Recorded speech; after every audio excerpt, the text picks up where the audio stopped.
You're now watching Qnews. Here are the top stories for this hour. Egypt's President Abdel Fattah al-Sisi has met today with King Frederick X of Denmark at the start of his state visit to Denmark aimed at enhancing cooperation and coordination between Egypt and European countries. Presidential spokesperson Ambassador Mohammed Shenawi has stated that President Sisi will sign a strategic partnership declaration between the two countries in Denmark, along with the signing of several cooperation agreements. President Abdel Fattah al-Sisi's European tour will also include Norway and Ireland, aimed at enhancing cooperation and coordination between Egypt and European countries.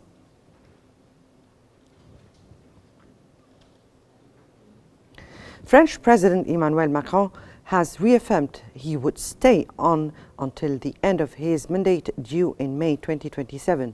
Macron stated that the mandate he was given was 5 years and he will exercise it until the very end. Macron met allies and parliament leaders throughout Thursday as he sought to swiftly appoint a new prime minister to replace Barnier, who officially resigned a day after opposition lawmakers voted to topple his government.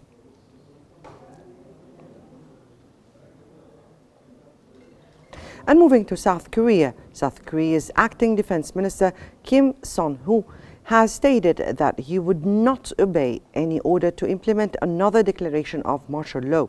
South Korea's defense minister has apologized for the concerns caused by President Yoon Suk-yeol's martial law declaration earlier this week and said that earlier reports of another martial law declaration were not true.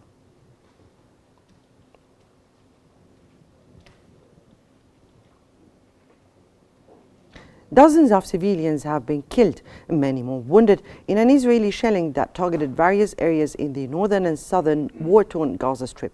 Israeli occupation forces bombarded a residential block near Kamal Adwan Hospital in Beit Lahia, killing over 30 civilians and injuring many others. 2 civilians were also killed in the occupation's bombardment of the Rafai school in Jabalia, where displaced people had sought refuge. 3 civilians were killed in an Israeli airstrike targeting the Khabat el-Atz area north of Rafah.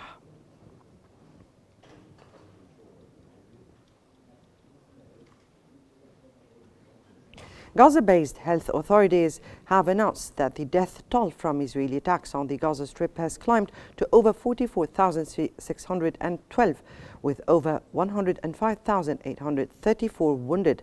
Medical reports stated that the Israeli occupation forces carried out 3 massacres against families in the Gaza Strip over the past 24 hours, killing 32 civilians and injuring 95 others.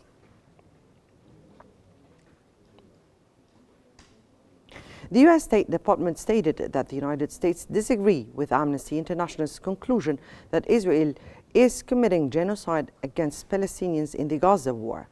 State Department Deputy Spokesperson Vedant Patel told reporters at a regular news briefing that the U.S. continue to consider allegations of genocide in Gaza unfounded. Patel added that the U.S. does not and has not concurred with these past findings regarding genocide.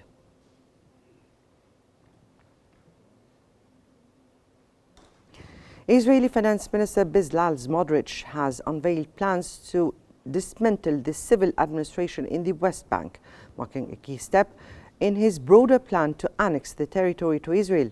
Smotrich explained that work was underway to bring this vision to the table.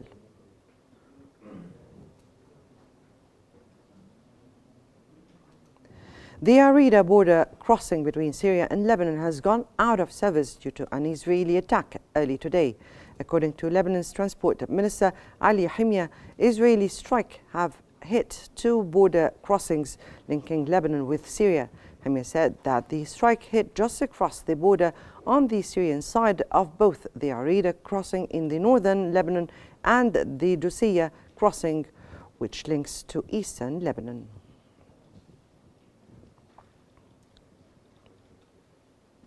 Russian Foreign Minister Sergei Lavrov has stated that the use of a hypersonic missile in the Ukrainian conflict sought to make the West understand that Moscow was ready to use any means to ensure no strategic defeat would be inflicted on Moscow. Lavrov said it was a very serious mistake for anyone in the West to presume that Russia had no red lines or that they were being moved again and again. Lavrov also described US President-elect Donald Trump as very friendly, but rejected the notion that Trump is pro-Russian, noting that during his presidency, Trump imposed numerous sanctions on Russia.